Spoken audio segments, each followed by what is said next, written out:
coming up on this edition of Southwest TV News.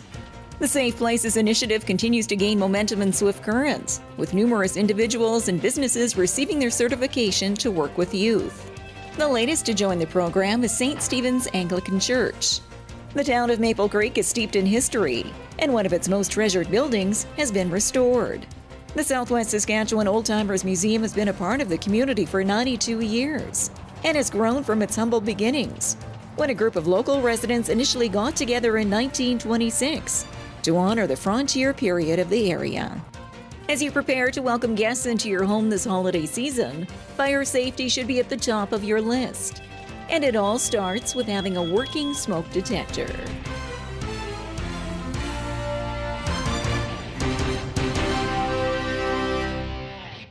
Thanks for joining us here today. The Safe Places initiative continues to gain traction in the community, with the Swift Current Church being the latest organization to come on board. The Safe Places initiative continues to gain momentum in Swift Current, with numerous individuals and businesses receiving their certification to work with youth. The latest to join the program is St. Stephen's Anglican Church. Reverend Chris Dowswell says criminal record checks have already been in place for volunteers and other church members working with youth, seniors, and others they encounter through their various outreach programs.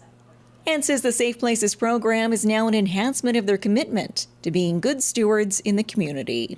And also to develop our own awareness of what the signs of things like bullying and abuse are for young children and youth. And our church has got quite a number of young kids in it, quite a large Sunday school. It's relatively small, about 60 people on a Sunday, but oftentimes we'll have 15 to 20 of those people will be children, Sunday school children. And so I thought as we're working towards building up that family ministry, it's a very important thing for us to become increasingly sensitive to signs of bullying and abuse, so we're a safe place for people to come. By doing this, with 80% or 33 members of the St. Stephen's team Safe Places certified, volunteers like Ann Hill feel they're setting a positive example while helping to build a caring and safe community in Swift Current. When we were doing that and talking about it, there was a lot of conversation around what's appropriate conversation, what constitutes bullying, what constitutes consent, how do team dynamics work, and what does that look like as an adult to respond. And I was really happy to see those things and to know that in the city there's such an emphasis on people getting on board and being aware and having a group understanding of what these things are, which gives me a lot of hope for where Swift Current can go as a city that values community and values children and vulnerable populations.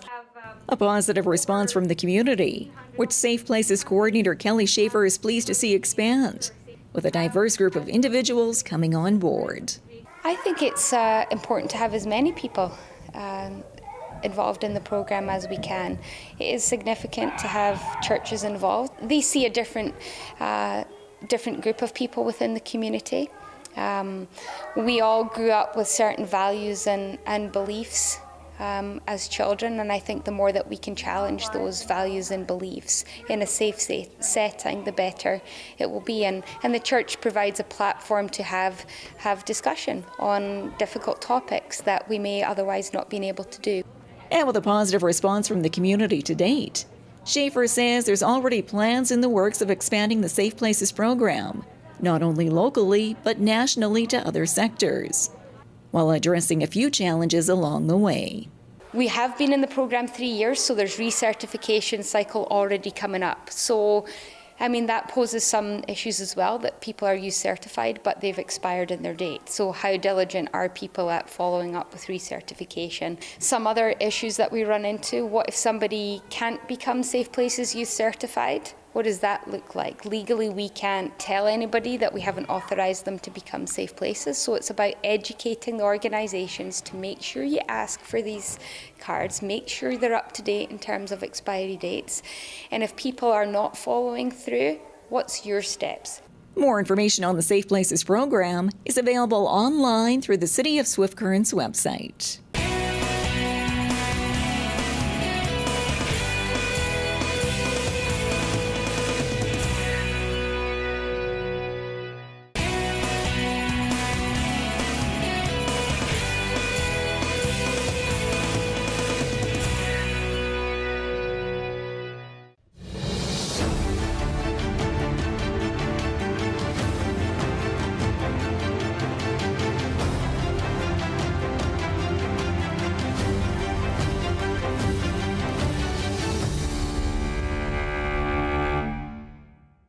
Local fundraising has played a key role over the past number of years for upgrades at the Southwest Saskatchewan Oldtimers Museum.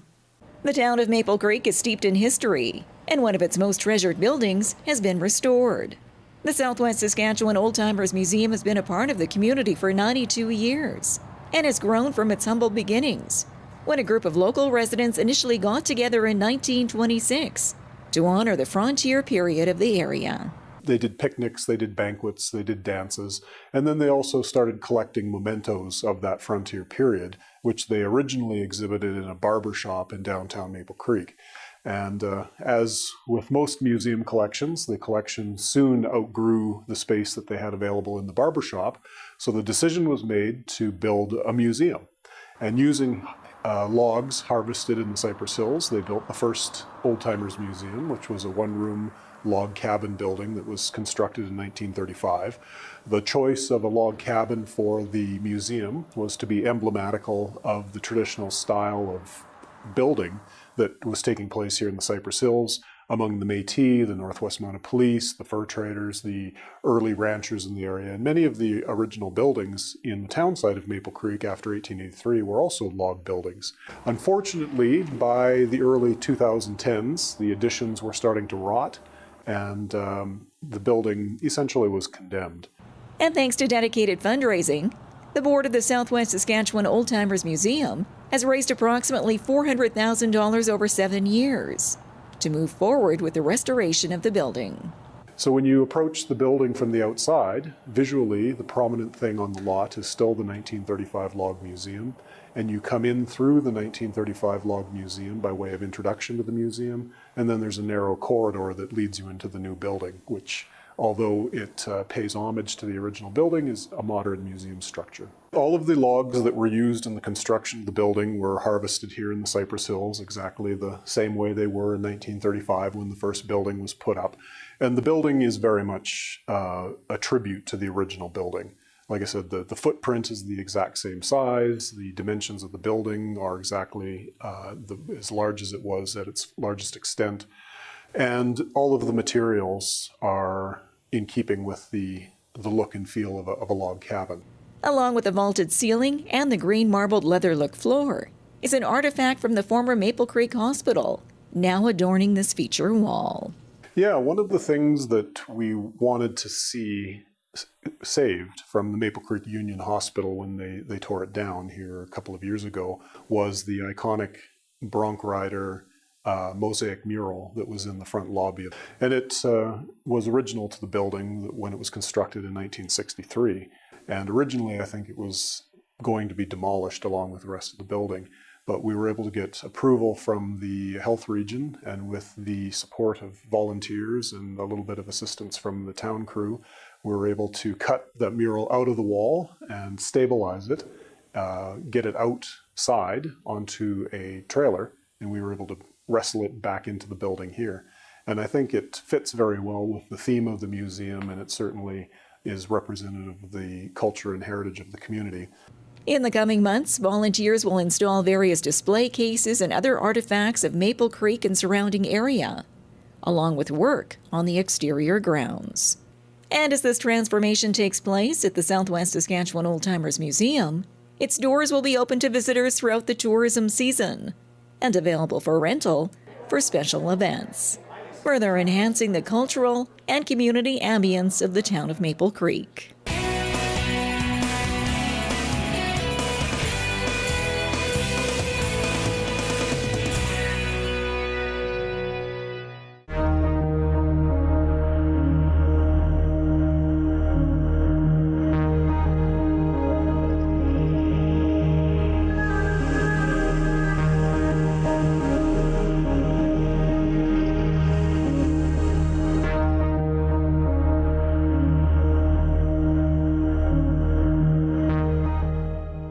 Hi, I'm Louise Cook. I'm a landscape painter, and my association is with Art Placement in Saskatoon. I tend to like rural landscape and edges of things, edges of farms, edges of the road, edge of a creek, edge of the horizon, that kind of thing. That's what I look at first. I usually take a watercolor kit with me when I'm traveling. some sort of a sketchbook. So I sort of document that way as I go along, bring things back to the studio. And in the studio, it's large oil paintings, larger oil paintings than the little one here. It is from a provincial park. I talked about edges, that I'm always interested in edges, and that is a good example of edges. You have a calm sky, you have a little bit more activity in a lake or the water, and then comes the edge. And the edge is the land, and it has to do with the complications of what lives and what grows and what sort of exists right beside the water edge in a provincial park. I'm very interested in the natural world and botany and that kind of thing. They're mostly fireweed, dogwood, red dogwood, but the other one is Phragmites. And Phragmites is somewhat of an invasive species, but it's beautiful to look at. It's wonderful. It moves in the wind, and that's why I painted it. So it's quite complicated, one side, and the other side is more calm.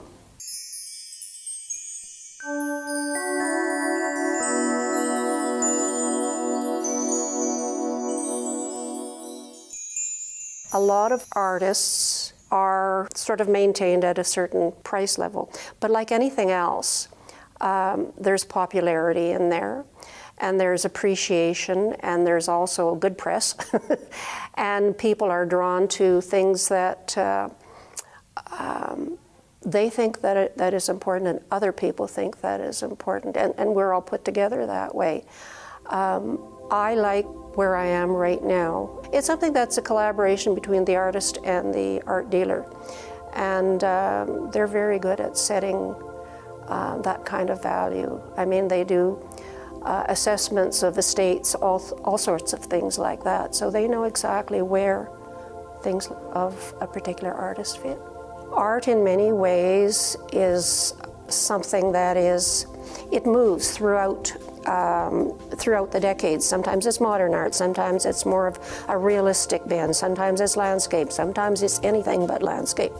So these things sort of have their life and then they move on. But hopefully I have experienced that certain things of a certain value maintain their value, and it moves along with you.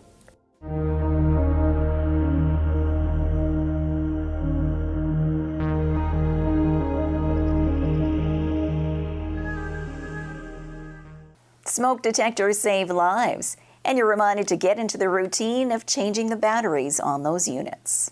As you prepare to welcome guests into your home this holiday season, fire safety should be at the top of your list. And it all starts with having a working smoke detector.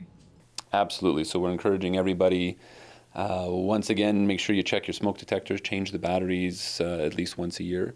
And in keeping with this year's National Fire Prevention Week theme is change your smoke detectors every 10 years. So take them down, take a look on the back. If they're over 10 years old, we're encouraging you to replace them. Just checking or pressing the button on the front of the detector checks that the circuitry works and that the batteries are operated. It doesn't check the internal mechanisms as far as whether it detects smoke or not, and that's where we're encouraging people with the 10 years.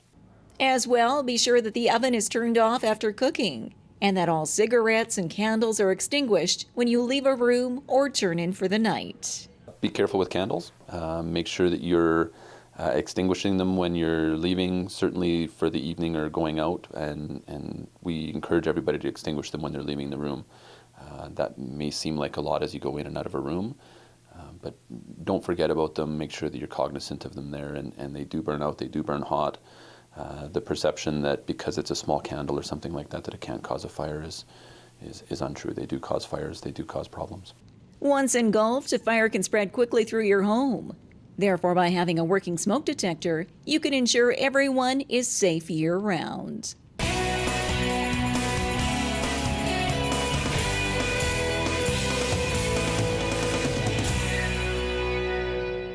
Well, this brings to a close another episode of Southwest TV News, reporting the stories that matter to you. We always welcome your news tips. You can always reach us here by phone at our studio or by email to contact us at southwesttvnews.com. Also, be sure to join us daily online for the latest news from across Southwest Saskatchewan and so much more at southwesttvnews.com. And be sure to follow us on a range of social media. Thanks for joining us here today. I'm Carol Andrews.